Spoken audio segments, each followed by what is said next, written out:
तत्र सर्वत्र, सब में हरि व्यापक, सब में हरि देखते थे। इंद्र आया तो इंद्र कुछ नहीं, तू भी बैठ यहां ही, सुनना है तो सौदेबाजी मत कर। अभक्ताओं स्तांश्च विज्ञाय न ददोसी कथामृतम, नहीं दिया देवताओं। नीति का पक्का व्यक्ति होता है, उनके आगे कितना भी धन रखो।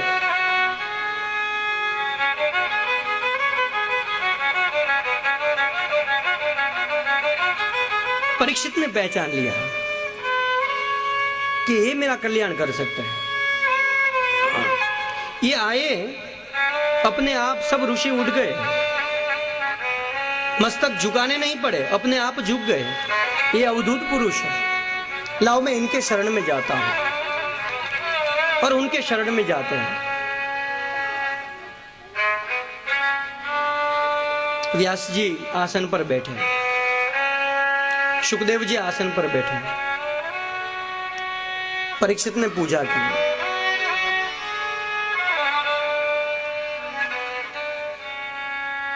परीक्षित ने प्रश्न किया सुखदेव जी को, हे भगवान, जिनकी मृत्यु 7 दिन में हो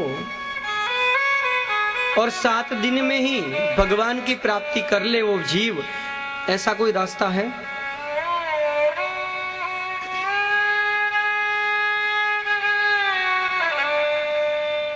अब देखिए, सुखदेव जी ने अपनी व्याख्या आरंभ की है। सुखदेव जी ने, परीक्षित अफसोस न करो, घबराओ नहीं। 7 दिन है ना, आज नहीं, मैं 7वें दिन आया होता, तुझे तक्षक ने दंश भी लिया होता, वो विष तेरे रगों में चढ़ने भी लग गया होता, और तब भी आके श्री कृष्ण मेरे मुख से सुनता, तो भी तक्षक तेरा कुछ नहीं बिगाड़ पाता।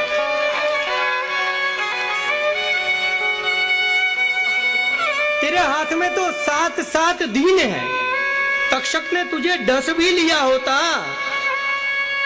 वो विष तेरी रगों में चढ़ने भी गया होता, और उस समय केवल भगवान श्री हरि का नाम सुनता, तो भी तक्षक कुछ नहीं कर पाता। तेरे पास तो 7 दिन है। हे परीक्षित, खटवांग करके एक राजा हुए, आयुष्य की 2 घड़ी बाकी थी और उनको भगवान की प्राप्ति हो गई। चिंता न करो। एक ही निवेदन से इस व्यक्ति को निर्भय बना दिया। और सुखदेव जी ने कथा का आरंभ किया है। निद्रया रगते निक्तं यवायेन च भावयः देवाचार्थे हया राजन् कुटुंब भरणेन वा। हे परीक्षित, आपका प्रश्न बढ़िया है, कठिन नहीं है। परीक्षित सुनो, अभी से उस बिल्ली की तरह रहो, आसक्त मत हो। बिल्ली जो होती है ना, अपने बच्चे को पकड़ती है। बिल्ली जब अपने बच्चे को जन्म देती है तो 7 घर घुमाती है। वो बिल्ली जब 7 घर घुमाती है तो अपने बच्चे को गर्दन से पकड़ती है, लेकिन इतनी नाजुकता से पकड़ती है कि उनको कुछ भी नहीं होता। हे परीक्षित, बिल्ली अपने बच्चे को पकड़े उसमें भी फर्क है, और वो उंदर को पकड़े उसमें भी फर्क है। उंदर के समान मत पकड़ो संसार। और दूसरी बात, जीव संसार को पकड़े ना, कोई चिंता नहीं, लेकिन संसार जब जीव को पकड़ ले तब उपाधि पैदा हो जाती है। ध्यान दीजिए, जीव जब संसार को पकड़े तब कोई चिंता नहीं, लेकिन संसार जब जीव को पकड़ लेता है तब व्याधियां खड़ी हो जाती है। समझ रहे हो? आपने कोई चीज पकड़ी है तो आप छोड़ने के लिए स्वतंत्र हो, लेकिन और किसी ने आपको पकड़ रखा है तो आप स्वतंत्र नहीं हो। जब वो छोड़े तब आप मुक्त होंगे।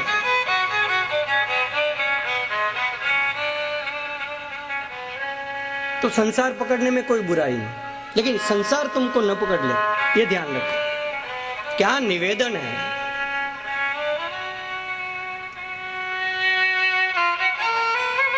जिनका मृत्यु नजदीक हो, पहले तो अभय बने हैं। दूसरी चीज, ये परीक्षित, जो नाशवंत है, जो अनित्य है, उनका संग छोड़े। जो अनित्य है उसका संग छोड़े। हमारी दशा क्या है पता है? हम कुछ बातें तो स्वीकार करते हैं, लेकिन कुछ बातें नहीं करते। ये इसलिए दिक्कत है, समझा रहा हूं क्या है। अनित्य के पीछे दुखी ना हो, बात ठीक है। हमारा बचपन चला गया, वो अनित्य था तो हम रोए नहीं। चला गया ना, बचपन चला गया, हम नहीं रोए, हमने माना कि वो अनित्य था। चलो, अब युवानी भी चली गई तो हमने अफसोस नहीं किया, चलो जाने दो। वृद्धावस्था तो भी नहीं, लेकिन व्यक्ति चले गया तो हमने स्वीकार नहीं किया, अरे भाई वो भी तो अनित्य ही था, वो कल कहां था? जो कल नहीं था वो अनित्य है, उसके लिए क्यों अफसोस करते हो? आपने घर पे फ्रिज लाया, आपने घर पे टीवी लाई, तो आपको गारंटी मिल गई बाबा कि 2 साल में कुछ भी हो। जो अनित्य है, जिनका मृत्यु नजदीक हो, और सीधी सी बात है, इस देह को क्षणभंगुर कहा, इसका कोई भरोसा नहीं। ध्यान देना, पानी केरा बदबुदा, पानी केरा बुदबुदा, असमानुष की जात, निश्चित ही मिट जाएगा जू तारा प्रभात। बाल्टी में जो पानी डालते हो और पहला वो बदबूदा होता है, उसकी आयु ही क्या होती है, कब चला जाए पता नहीं, निश्चित ही मिट जाएगा, वो मिट ही जाएगा जू तारा प्रभात। जैसे सूर्य निकलता है और लाखों तारे पता नहीं कहां गायब हो जाते हैं, ऐसा जीवन है। क्या भरोसा? साथ देती नहीं है किसी का, क्या भरोसा है इस जिंदगी का, क्या भरोसा है इस जिंदगी का, क्या भरोसा। जो अनित्य है उसमें मन न लगाए, जो अनित्य है, जो अनित्य है उसमें मन न लगाए, जो अनित्य है उसके साथ प्रीति न करे। और यहाँ सब अनित्य है, नित्य जो है तो मेरे ठाकुर जी, नित्य जो है वो पांडुरंगा है, नित्य जो है वो शिव है, नित्य जो है वो बालाजी। ईश्वर अपनी मूल स्थिति में कभी नहीं बदलते, वो नित्य है। सांस रुक जाएगी चलते चलते, क्षमा बुझ जाएगी जलते जलते। ये सांस रुक जाएगी चलते चलते, क्षमा बुझ जाएगी जलते जलते। दम निकल जाएगा, दम निकल जाएगा, दम निकल जाएगा, दम निकल जाएगा, दम निकल जाएगा। शनि का क्या भरोसा है जिंदगी का, क्या भरोसा है जिंदगी का। हम रहे ना, मोहब्बत रहेगी, दासता अपनी दुनिया कहेगी।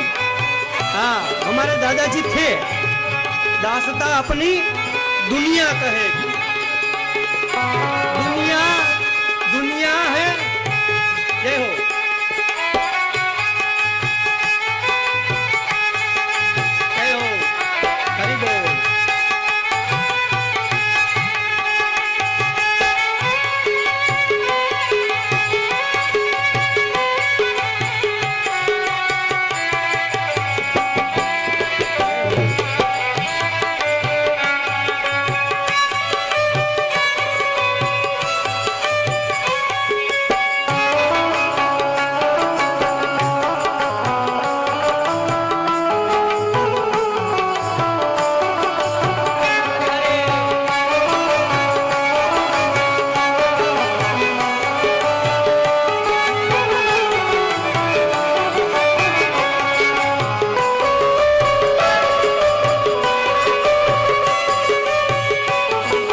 आनंद तो आ रहा है, लेकिन हमें, कल भी मैंने कहा था, 10वें स्कंद में भगवान कृष्ण की कथा आती है और हमें वहां जल्दी से पहुंचना।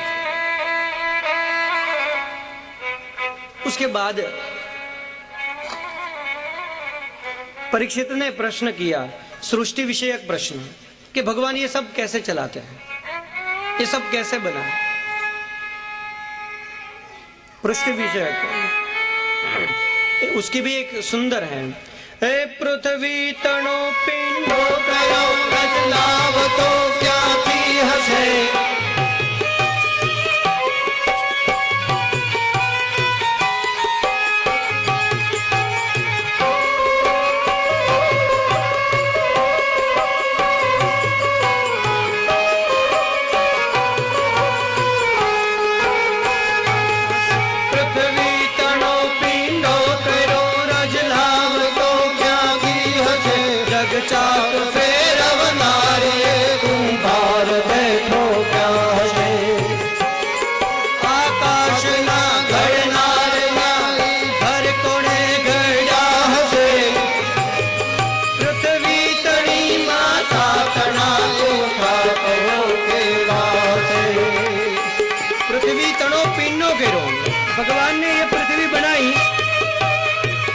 भगवान ने ये पृथ्वी बनाई तो इतनी मिट्टी कहां से लाए।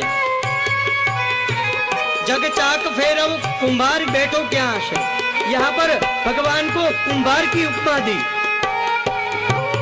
भगवान को कुंभार की उपमा दी। कुंभार पहला वो चकड़ू फेरवे और नए नए बर्तन उत्पन्न करता ही रहता है, ऐसे हमें बनाने वाला ये कुंभार कहाँ बैठा होगा। आकाश ना घड़दार ना घर कोने घिड़ा से। आकाश जिसने लगाया वहां उसकी हाइट कितनी बड़ी होगी। आकाश ना घड़नार ना घर कोने घड़ा से, पृथ्वी तणी माता तणा कोठा केवड़ा से। पृथ्वी को जिसने जन्म दिया उसकी माँ का उदर कितना बड़ा। पशु पंखी ने कणनो पिता परमार्थी के वो हशे। जग ने सुगंध प्रसराव तो लाडी लुके वो लेरी से। और देखिए तो वाह, छतरे नहीं छतराय ना अब जो ने आड़तियो दिसे।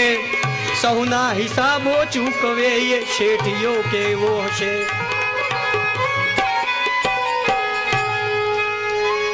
कहते हैं छतरे नहीं छतराई ना अब जो ने आड़तियो दिसे।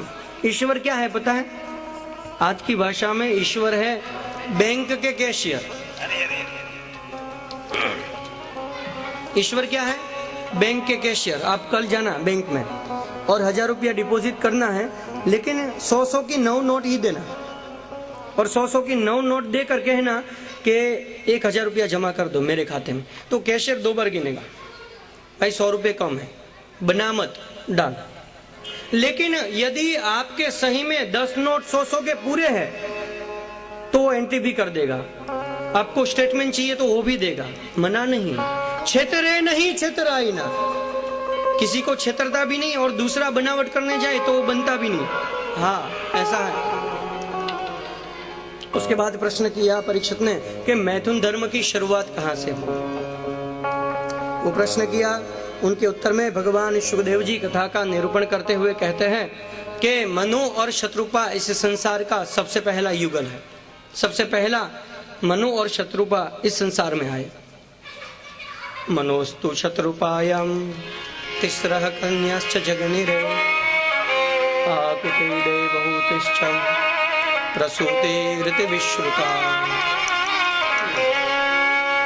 मनु और शत्रुपा के दिव्य दाम्पत्य जीवन से उनके यहाँ 3 कन्याएं और 2 पुत्र हुए।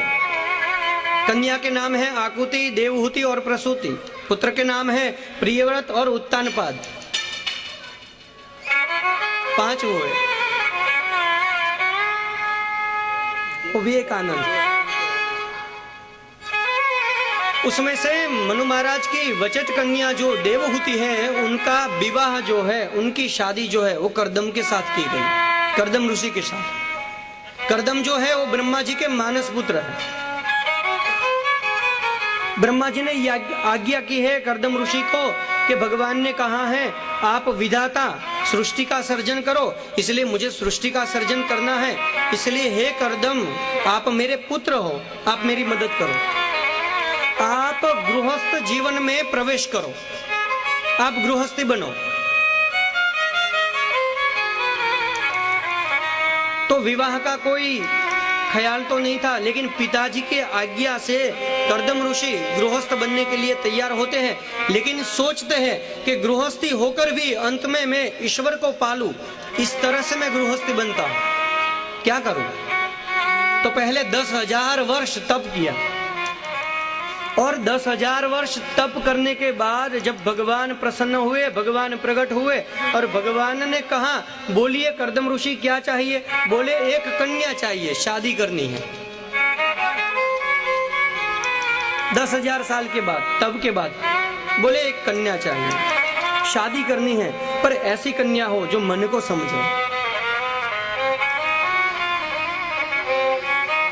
पिताजी की आज्ञा से गृहस्थी तो बन रहा हूं, वंश वृद्धि करनी है, लेकिन मेरे मन को समझे ऐसी कोई पत्नी मुझे मिले। कहा भगवान ने एक काम करो, आज से तीसरे दिन तुम्हारे यहाँ एक राजा आएंगे, मनु राजा, उनके साथ एक कन्या होगी। मनु और शत्रुपा तुम्हारे यहाँ रथ लेकर आएंगे, उनके साथ एक कन्या होगी, नाम है देवहूति, वो देव को बुलाने वाली होगी, उनके साथ तुम विवाह करना। भगवान चले गए। उसके बाद ये ऋषि जो है तीसरे दिन राह देख रहे हैं कि कब रथ आए। रथ आया, तीसरा दिन हुआ, उसमें से एक राजा, एक रानी और एक कन्या उतरी। पता चल गया कि ये मनु होंगे, ये शत्रुपा है और ये उनकी कन्या होगी। लेकिन यहाँ पर कर्दम ऋषि परीक्षा कर रहे हैं, देवहूति की परीक्षा कर रहे हैं। यहाँ पर एक संशय होता है कि जब भगवान ने पात्र बताया है कि इनके साथ शादी कर लेना, तो फिर परीक्षा क्यों करते हैं जब भगवान ने ही बताया। लेकिन वेद में एक भगवान का नाम रहा, भगवान गुणग्राही है, भगवान गुण ही देखते हैं, अवगुण नहीं देखते। तो कर्दम चाहते हैं कि मैं गृहस्थी तो बनूं, लेकिन यदि अंतिम में भगवान की प्राप्ति मुझे करनी है, अगर साथ बरोबर नहीं मिला तो वो होगा नहीं संभव, तो मैं तो परीक्षा करूंगा। इसलिए एक परीक्षा करते हैं, और परीक्षा होनी ही चाहिए। बहुत सरल बात है, परीक्षा होनी चाहिए, क्योंकि आजीवन बिताना है उनके साथ। लेकिन संस्कारों की परीक्षा होनी चाहिए।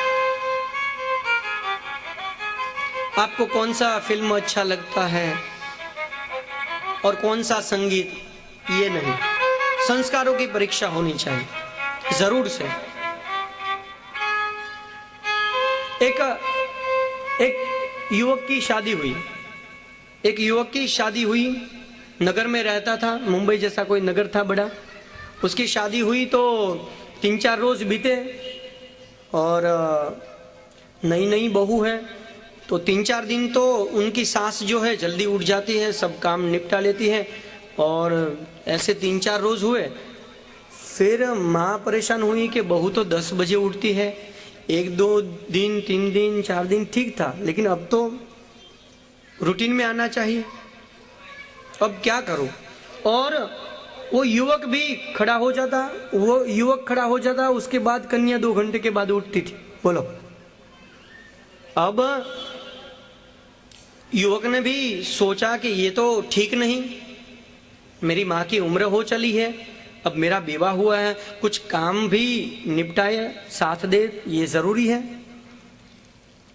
तुम्हारी अगर नहीं तो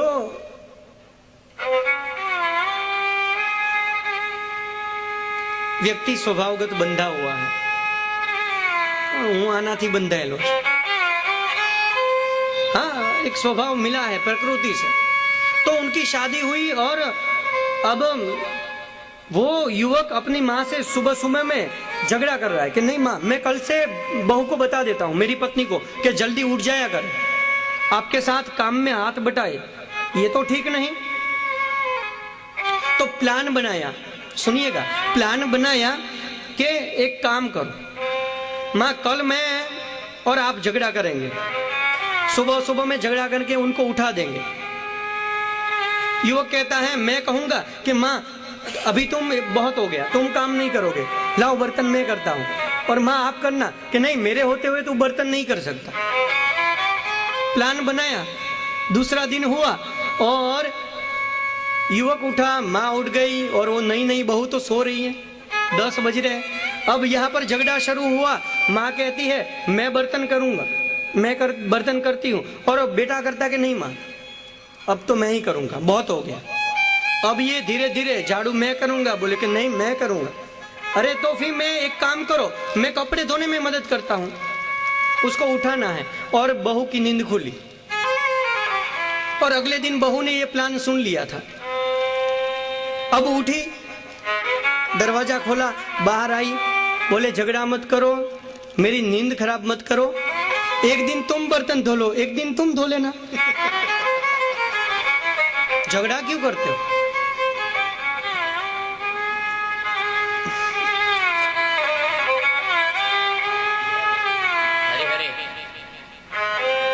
मुझे नींद में डिस्टर्ब हो रहा है।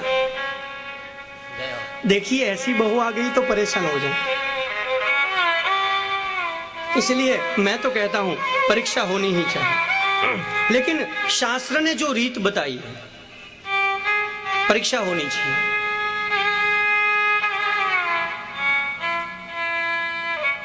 और बताओ ऐसा?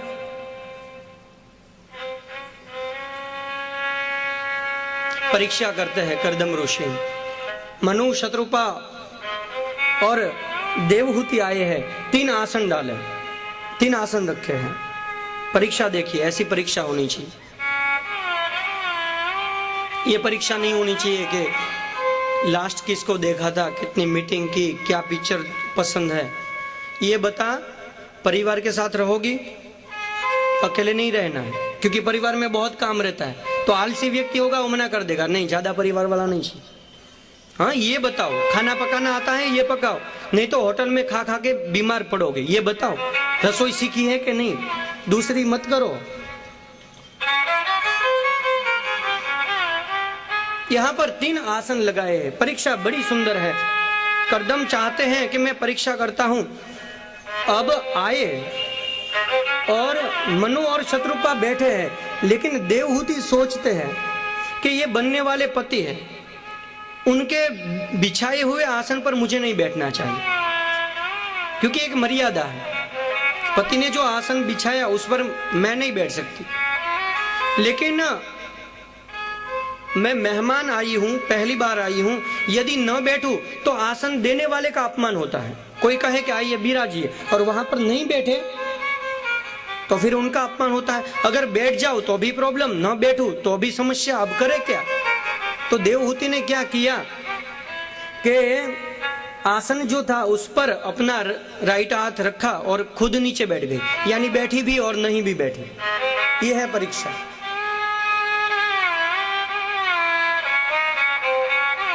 मनु शत्रुपा कहते हैं ये मेरी कन्या है, यदि आपको पसंद हो तो मैं विवाह करना चाहूंगा। अब और एक शर्त रखी है कर्दम ऋषि ने, बिल्कुल करूंगा, लेकिन मेरी एक शर्त है कि शादी के 12 साल, शादी होने के बाद 12 साल मैं ब्रह्मचर्य का पालन करूंगा। ये मेरी पहली शर्त है। और मेरी दूसरी शर्त है कि मुझे जीवन में एक पुत्र हो जाए, उसके बाद मैं संन्यास लूंगा। ये 2 शर्त यदि आपकी कन्या को मान्य हो तो मैं शादी करने के लिए, विवाह करने के लिए तैयार हूं। ये दोनों शर्त है। एक पुत्र के बाद मैं संन्यास लूंगा। પછી नहीं कहता बावो થઈ जाओ तो केम लगन केरा, ये पहले से बोल रहा हूं। हाँ, भागी जाऊ तो पहला केवू तू, आधे रास्ते पे छोड़ गए। तो ये 2 शर्त हैं। और देवहूति ने कहा मुझे एक भोगी से नहीं, मुझे एक योगी से शादी करना है, मुझे मंजूर है।